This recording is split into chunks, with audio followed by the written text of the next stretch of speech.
Acum e prea târziu să stingi lumina. Hai, ține-mă mai strâns în brațe, că ai pornit în mine o furtună ce nu se oprește dimineață. Acum e prea târziu să stingi lumina, să consumăm momentul regăsirii. Alungăm toate gândurile negre ce stau în calea fericirii. Amor, amor, amor, amor, amor, amor, ce îmi doresc atunci când sunt cu tine. Amor, amor, amor, amor, amor, ai urmele iubirii, să nu mai uiți de mine.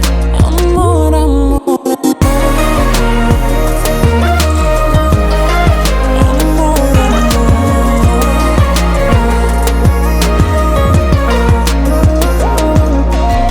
ești ca o poezie scrisă pe piele, în completarea tatuajelor mele. Hai să renunțăm la bariere și să rămânem muți de plăcere. Să facem 2 copii sau 3, să ridicăm castele și să ne punem toate visele în ele. La urmă